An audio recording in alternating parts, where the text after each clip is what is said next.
This holiday season, everybody's going to claim that their mac and cheese recipe is the best. And I'm here to tell you that they're all liars. Mine is the best. And yes, this is sliced cheese and it is going in my mac and cheese. Fight me. The first rule of mac and cheese is that we grate our own cheese. We don't buy the bag cheese. I know you want to, but it's not worth it. We're going to start off with 8 ounces of smoked Gouda, 6 ounces of Gruyere, and then 16 ounces of mild cheddar. And then go through and toss all your cheese together. All right, now we're gonna make our cheese sauce. I'm just using my Beautiful by Drew electric skillet. I'm gonna start off with half a stick of butter. Okay, the butter is melted. Now we're gonna add in 2 cups of heavy whipping cream, and then 3 cups of 2% or whole milk. You don't wanna use skim. You wanna let this warm up before you start adding your cheese, but do not let this boil. At any point while you're making it, don't let your sauce boil or it will separate. I know at this point, people are like, where's the roux? I do not like a macaroni and cheese with a flour and butter roux.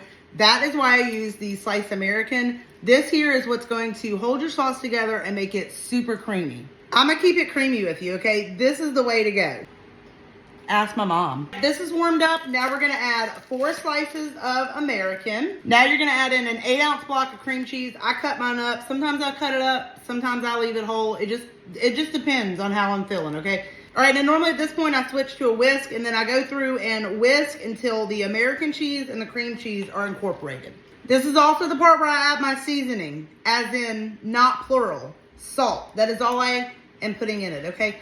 That drives people absolutely bonkers, but I'm going to tell you right now that I am making mac and cheese, not mac and seasoning. Now, while you're doing this, if you see some little bits of cream cheese still floating around, that's okay. Now we're going to add in 5 ounces of shredded Parmesan and a little less than half of this cheese that we shredded earlier. Now we're going to stir this almost constantly until this cheese is just melted.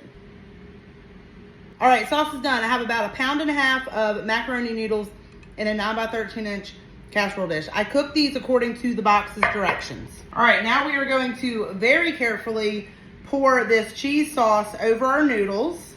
And then we're going to mix it right here in the pan. Now, people, every time I make this, they got something to say about how soupy it is. Just trust the process, okay? Now take about half this cheese and you're going to sprinkle it over the top, but don't mix it in. Then take your spoon and kind of jostle it down in there. Like I said, don't mix it all the way in. You want to kind of just jostle it down in there. Then take the remaining cheese and spread it over the top. Now this is going to go into a 400-degree oven uncovered for 40 minutes.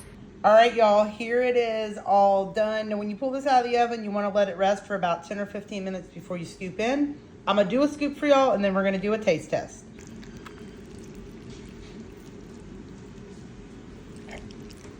All right, let's go. Oh my God, it's so good. That is so good, y'all. All right, y'all. Thanks for coming on Fake Cooking Show. Bye.